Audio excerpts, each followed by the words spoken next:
की ओर बढ़ते हैं। पिछले वाले पद में हमने देखा कि गोपियां अपने वाक चातुर्य के माध्यम से उद्धव को परास्त करने का प्रयास करती हैं। वो बहुत सारे ऐसे उदाहरण देती हैं जिसके माध्यम से उद्धव शांत रहते हैं। अब वो आगे क्या कहती हैं कि मन की मन ही मांझ रही, कि हम जो अपने मन की बात, मन यानी कि गोपियों के मन की बात मन में ही रह गई है। क्या कहती है कि जो बात, मतलब कौन सी बात, कि हम श्री कृष्ण से कितना प्रेम करते हैं, हम श्री कृष्ण की भक्ति में किस प्रकार लीन हैं, हम तो गुड़ की चीनी के समान हैं। लेकिन कहती है कि जो बात हम श्री कृष्ण से कहना चाहते थे वो हमारे बात मन में रह गई है, कि जो बात हम कहना चाहते थे वो हम कह नहीं पाए। क्यों नहीं कह पाए? क्योंकि श्री कृष्ण आए ही नहीं। कहिए जाई कौन पे उद्धव नाही परत कही। ये गोपियां कहती हैं कि हे उद्धव, वो हमारे मन की बात जो हम श्री कृष्ण को कहना चाहते थे वो तो हमारे मन में रह गई। अब बताओ हे उद्धव, अब बताओ कि वो बात श्री कृष्ण को जाकर कौन कहेगा, कि जो बात हमने अब तक नहीं कही थी वो बात श्री कृष्ण को जाकर कौन कहेगा। अवधि आधार आस आवन की, इसमें देखो बच्चों ध्यान से देखना, इसके शब्दार्थ के साथ साथ काव्य सौंदर्य भी हम इसमें देखेंगे। अब गोपियां क्या कहती हैं? अवधि। यहाँ पर अवधि शब्द को आप ध्यान रखो कि ये जो अवधि शब्द है, यदि इसमें ह्रस्व स्वर है तो ये समय के लिए प्रयोग किया जाता है। यदि किसी अवधि शब्द में दीर्घ स्वर आ जाता है तो वो एक भाषा बन जाती है। जैसे यहाँ पर मैं लिखकर दिखा रही हूँ आपको कि यहाँ पर अवधि, तो ये प्रयोग किया जाता है तो ये एक भाषा बन जाती है। और अगर इसी में हम ह्रस्व स्वर का प्रयोग करते हैं तो ये प्रयोग किया जाएगा समय के लिए। तो यहाँ पर गोपियां क्या कहती हैं कि अवधि आधार आसावन की, कि हमने वो समय, अवधि मतलब समय, किस आधार पर काटा था, कि हमें क्या थी? आस मतलब उम्मीद, आवन की, किसके आने की? श्री कृष्ण के आने की, कि हमें श्री कृष्ण के आने की उम्मीद थी और इसी उम्मीद पर ही हमने इतना समय काटा था। तन मन विथा सही, कि हम शारीरिक, तन मतलब शारीरिक, मन मतलब मानसिक, कि हम तन मन से व्यथा मतलब पीड़ा को सहन कर रही हैं। अब इन जोग संदेशनी सुनी सुनी। तब गोपियां क्या कहती हैं कि अब इन योग, जोग मतलब क्या होता है? योग का, जो वियोग का वो संदेश लेकर आए हैं। कौन सा है योग का संदेश? कि निर्गुण ब्रह्म की आराधना करो, कि एक ऐसे ईश्वर की आराधना करो जिसका कोई रूप रंग आकार नहीं होता है। तुम सगुण भक्ति को छोड़ दो, वो निर्गुण भक्ति का संदेश लेकर आए हैं। क्या कहते हैं कि गोपियां अब इन योग संदेशनी, कि तुम्हारे इस योग के संदेश को सुन सुनकर, सुनी सुनी मतलब सुन सुनकर, विरहिणी, कि हम विरहिणी नारियां, विरह दही, कि विरह रूपी अग्नि में दही, ध्यान देना बच्चों कि ये दही खाने वाला दही नहीं बल्कि दही मतलब दहन, कि हम कि विरह रूपी अग्नि में और अधिक जल रही है। तो क्या गोपियां क्या कहती हैं कि एक तो हम पहले से ही ऐसी थी, ऊपर से तुम योग का संदेश को सुना सुना कर हमारी विरह रूपी अग्नि को और ज्यादा बढ़ा रहे हो। चाहती हुती गुहार जीतहित उत्तरधार बही, कि गुहार मतलब क्या होता है? निवेदन करना, कि हम जहां से उम्मीद कर रहे थे कि जहां से हमें अच्छी खबर मिलेगी कि श्री कृष्ण आएंगे और हम अपने मन की व्यथा को उनके सामने रखेंगे, लेकिन वहीं से क्या हो रहा है? उतते धार बही, कि वहीं से ही उल्टी धारा बह रही है। चाहती हुती गुहार जितने ही थे, कि जहां से हम गुहार लगाना चाहते थे, जहां से हम निवेदन करना चाहते थे, श्री कृष्ण को अपने मन की बात बताना चाहते थे, लेकिन अब तो श्री कृष्ण ने ही निर्गुण का संदेश वापस भेज दिया है, वहीं से उल्टी धारा बह रही है। सूरदास अब धीर धरेंगी, क्यों मर जाने लगी। अब गोपियां कहती हैं कि हम क्यों धैर्य धारण करें, धीर धरे मतलब क्यों हम धैर्य धारण करें, जब श्री कृष्ण ने ही मर्यादा का पालन नहीं किया, श्री कृष्ण ही जब हमें निर्गुण का संदेश भेज रहे हैं तो हम मर्यादित में क्यों रहे, हम मर्यादा का पालन क्यों करें। तो बच्चों इसमें देखना कि जब हमारी जो परीक्षा में आएगी कि हमें गद्यांश दे दिया जाएगा और उस पर आधारित प्रश्नोत्तर दे दिए जाएंगे, और दूसरा क्या है कि हमें काव्यांश की पंक्तियां दे दी जाएंगी और उस काव्यांश की पंक्तियों के आधार पर हमें उसका भाव सौंदर्य और काव्य सौंदर्य बताना है। अगर भाव सौंदर्य परीक्षा में आता है तो भाव जो मैंने यहाँ पर आपको व्याख्या बताई है तो वो हो जाएगा भाव सौंदर्य में, सौंदर्य पूछा जाए तो इसमें क्या होगा, भाषा कौन सी है, पिछले पद में मैंने बताई थी ब्रज भाषा का प्रयोग किया गया है, कि शुद्ध ब्रज भाषा का प्रयोग किया गया है। तत्सम तद्भव प्रधान शब्दावली है। और देखो बच्चों इसमें अलंकार कौन सा होगा, पीछे भी मैंने बताया था सबसे आसान अलंकार कौन सा है, अनुप्रास अलंकार। उसको देखने का क्या आसान तरीका है कि हमें वर्ण साम्य दिखाते हैं, कि हमें वर्णों की समानता। अब इसमें अवधि, आधार, आस, आवन, इन पंक्तियों में कौन सा वर्ण समान है, कौन सा वर्ण एक बार बार प्रयोग हुआ है, अवर्ण, की अवधि, आधार, आस, आवन। तो यहाँ पर अनुप्रास अलंकार है।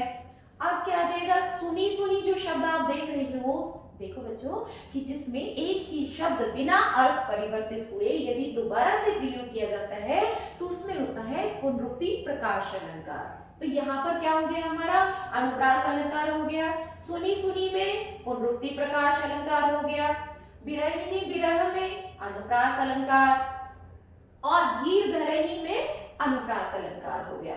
और यहाँ पर जब गोपियां विरह रूपी अग्नि में जल रही है तो यहाँ पर रस हो जाएगा वियोग रस में, वियोग रस का प्रयोग किया गया है। और अब योग के संदेश को गोपियां नहीं सुनना चाहती तो हम और क्या लिख सकते हैं इसमें, कि निर्गुण का खंडन और सगुण का मंडन किया गया है, कि गोपियां निर्गुण ब्रह्म के संदेश को सुनना ही नहीं चाहती। समझ आया बच्चों। अब हम बढ़ते हैं तीसरे पद की ओर। सूरदास के 2 पद हम कर चुके हैं, अब आता है हमारा तीसरे वाला पद। ध्यान देना बच्चों कि हमारे हरी हारे की लकड़ी, कि अब गोपियां क्या कहती हैं, कि इस पद्यांश में बताती हैं कि गोपियां कि हम श्री कृष्ण से कितना प्रेम करते हैं, कि हमारे तो श्री कृष्ण से प्रेम करने की कोई सीमा ही नहीं है। तो क्या कहती हैं कि हमारे हरी हारिल की लकड़ी, कि हमारे हरी मतलब श्री कृष्ण, हारिल एक पक्षी होता है जिसके पैरों में हमेशा लकड़ी रहती है, कि वो हमेशा अपने पैरों में लकड़ी दबाए रखता है, कि लकड़ी, कि हमारे लिए तो श्री कृष्ण हारिल पक्षी की लकड़ी के जैसे हैं, कि जैसे हारिल पक्षी सदैव अपने हाथों पैरों में लकड़ी दबाए रहता है, वैसे ही हम अपने मन में हमेशा श्री कृष्ण को बसाए रहते हैं, और हमारे लिए हरि श्री कृष्ण हारिल पक्षी की लकड़ी के जैसे हैं।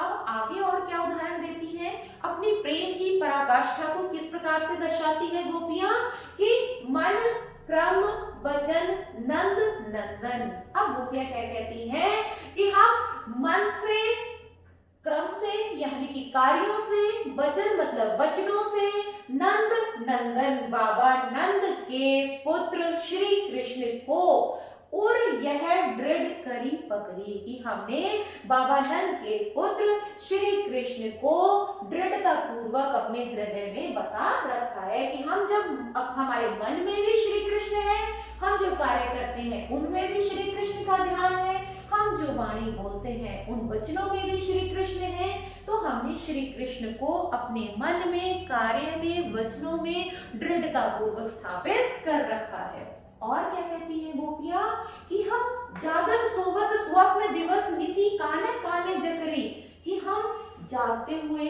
सोते हुए, और अब सो रहे हैं तो सोते हुए भी सपनों में, दिवस मतलब दिन में, निसी मतलब रात्रि में, काने काने जकरी, की श्री कृष्ण का नाम ही जपती रहती है। यहाँ पर उनके प्रेम की पराकाष्ठा देखो, जागते हुए तो वो श्री कृष्ण का ध्यान करती है, लेकिन जब सोती है तो सोते समय स्वप्न में भी श्री कृष्ण का ही ध्यान रहती है। कि गोपियां कहती हैं कि जागते हुए, सोते हुए, स्वप्न में, दिन में, रात में हम तो श्री कृष्ण का ही नाम जपती रहती हैं।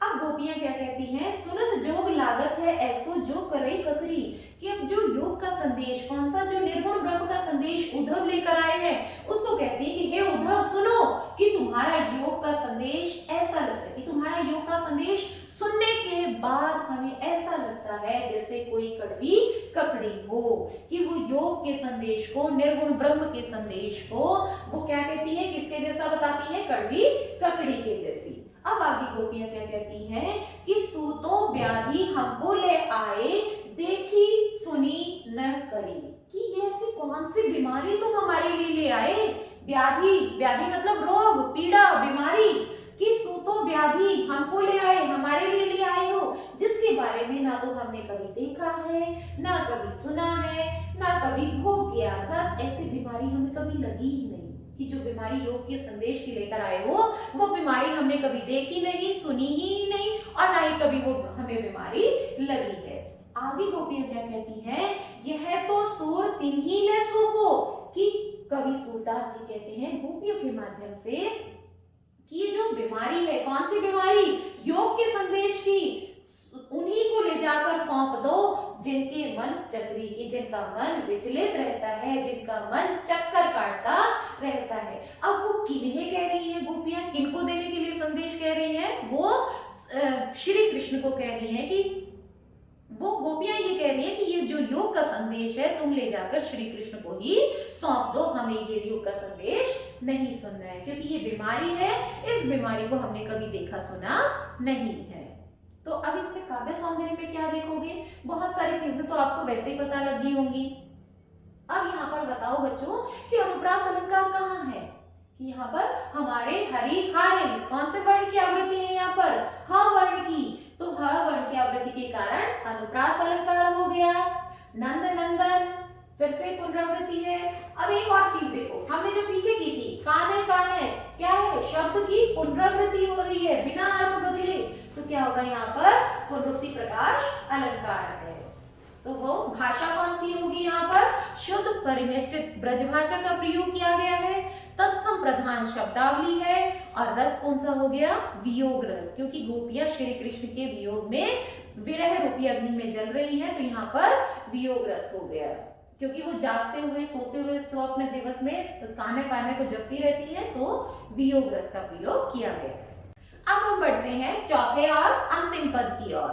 तो सूरदास का पद, अंतिम पद क्या है, अब गोपियां क्या कहती हैं, हरि है राजनीति पढ़ी आए, तो यहाँ पर क्या है, राजनीति, राजनीति शास्त्र एक विषय होता है, लेकिन यहाँ पर उस संदर्भ के विषय में, उस समय के संदर्भ में यहाँ पर बुद्धिमता बातों को लिया गया है कि राजनीति की, राजनीतिक कार्य किस प्रकार से किए जाते हैं, कि एक राजा में कौन कौन से गुण होने चाहिए, इस संदर्भ में कहती है कि श्री कृष्ण ने राजनीति को पढ़ लिया है, अर्थात वो तो और अधिक बुद्धिमान हो गए हैं। समुझी बात कहत मधुकर समाचार सब पाए, कि समुझी बात कहत, कि सारी बातें, मधुकर कौन है, उद्धव जो योग का संदेश लेकर आया है, निर्गुण ब्रह्म का संदेश लेकर आया है, उसके माध्यम से सारी बातों को समझाकर हमें कहने के लिए बोला है, कि सभी बातें, सभी समाचार वो हम तक पहुंचा दिए,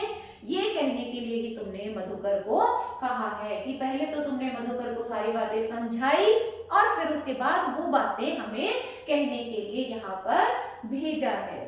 अब गोपियां क्या कहती है श्री कृष्ण के विषय में, कि एक अति चतुर होते पहले ही, कि एक तो अति मतलब ज्यादा, चतुर मतलब बुद्धिमान, पहले ही, कि होते मतलब थे, कि श्री कृष्ण जो है एक तो पहले से ही बहुत ज्यादा बुद्धिमान थे, और अब गुरु ग्रंथ पढ़ाए। गुरु यहाँ पर क्या है, अनेकार्थी शब्द है, गुरु शिक्षक के लिए भी प्रयोग किया जाता है, लेकिन यहाँ पर गुरु बड़े के संदर्भ में लिया है, कि बड़े बड़े ग्रंथों को उन्होंने पढ़ लिया है, कि एक तो वो पहले से ही बहुत ज्यादा बुद्धिमान थे, और अब वहां जाकर उन्होंने बड़े बड़े ग्रंथों को पढ़ लिया है, अर्थात और ज्यादा पढ़ने के बाद उनकी बुद्धि और अधिक बढ़ गई है। अब क्या कहते हैं कि बड़ी बुद्धि, कितने बड़े बड़े ग्रंथ जो उन्होंने पढ़े हैं, इतने बड़े बड़े ग्रंथों को पढ़ने के बाद उन्हें और ज्यादा ज्ञान हो गया है, बड़ी बुद्धि मतलब और अधिक बुद्धिमान हो गए हैं, जानी जो उनकी जोग संदेश पठाएगी। ऐसा लगता है कि उनकी बुद्धि बड़े बड़े ग्रंथ पढ़ने के बाद बढ़ गई है, जो योग का संदेश पढ़ाने के लिए तुम्हें हमारे पास भेजा है।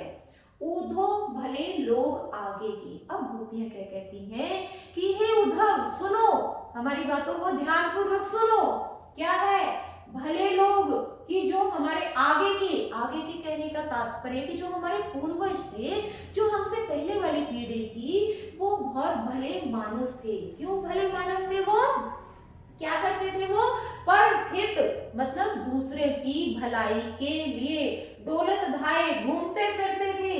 कहते हैं कि गोपियां कि ये उद्धव जो हमारे पहले के लोग थे वो बहुत भले मानुस थे, वो भले लोग थे जो दूसरों के हित के लिए घूमते फिरते थे और अब अपने मन फेर पाइए। अब गोपियां क्या कहती हैं कि हम अपना मन तो दोबारा से प्राप्त कर लेंगी। कौन सा मन? चलत जो होते चुराए, कि जो मन श्री कृष्ण जाते हुए चुरा कर ले गए थे, हमारा मन भी अपने साथ ले गए थे, वो मन तो हम अपना दोबारा से पा लेंगे। तय क्यों अनीति करे आपन, कि तुम क्यों अनैतिक आचरण कर रहे हो। अब उद्धव यहाँ पर अनैतिक आचरण क्यों कर रहे हैं? हमारी अनीति को छुड़ाकर, कि हमारे जो नैतिक व्यवहार है उसको छुड़वाकर तुम क्यों अनैतिक आचरण कर रही हो। कि हम जब श्री कृष्ण से प्रेम करती है तो हमें प्रेम करने दो। हम जब सगुण भक्ति कर रही हैं तो क्यों तुम हमारी सगुण भक्ति को छुड़वाकर हमें निर्गुण के रास्ते पर लेकर जा रहे हो, हमें सगुण के रास्ते पर क्यों नहीं चलने दे रहे हो। तुम अपना जो ये नैतिक आचरण, तुम जो ये अनैतिक आचरण कर रही हो इसे अपने पास ही रहने दो, हमें अपने कार्य करने दो। राज धर्म तो यही सूर जो प्रजा जाही सहाई। अब क्या कहती हैं कि वो श्री कृष्ण को राजा का धर्म समझाना चाहती हैं कि राज धर्म तो यह है, कि राजा का धर्म तो यही है। क्या है? कि जो अपनी प्रजा को नहीं सताता है। जो राजा ही अपनी प्रजा को सताएगा तो उसका राजा बनने का क्या लाभ हुआ। अब कहते हैं कि यहाँ पर श्री कृष्ण राजा हैं और उन्हें राजा का धर्म निभाना चाहिए। तो यहाँ पर हमने इस व्याख्या को समझा कि भाव सौंदर्य अगर आता है परीक्षा में तो उसे हम मीनिंग लिखेंगे, और काव्य सौंदर्य आता है तो उसमें हम क्या लिखेंगे? भाषा कौन सी हुई, पिछले पदों में कौन सी भाषा का प्रयोग बताया मैंने आपको कि शुद्ध परिनिष्ठित ब्रज भाषा का प्रयोग किया गया है। और रस कौन सा हो गया यहाँ पर? वियोग रस। क्यों है? क्योंकि गोपियां श्री कृष्ण से अलग हैं, तो यहाँ पर हो गया वियोग रस। और अलंकार अलग अलग स्थानों पर मैंने आपको समझाए हैं। अनुप्रास अलंकार आप बहुत अच्छे तरीके से जान लोगे कि जहां पर वर्ण की आवृत्ति है अनुप्रास अलंकार, कि जहां पर एक ही शब्द बिना अर्थ बदले परिवर्तित हो रहा है तो पुनरुक्ति प्रकाश अलंकार, जैसे हमने कान्हे कान्हे शब्द प्रयोग किया था वहां पर पुनरुक्ति प्रकाश अलंकार था। और इसमें आएगा वियोग रस हो गया, भाषा हो गया, और वही एक बात कि जो निर्गुण का खंडन और सगुण का मंडन किया गया है। तो बच्चों यहाँ पर हमने भाव सौंदर्य और काव्य सौंदर्य को समझा, हमने व्याख्या को विस्तार पूर्वक समझा, और इसके साथ साथ हमने भाषा, छंद, अलंकार आदि को भी समझा।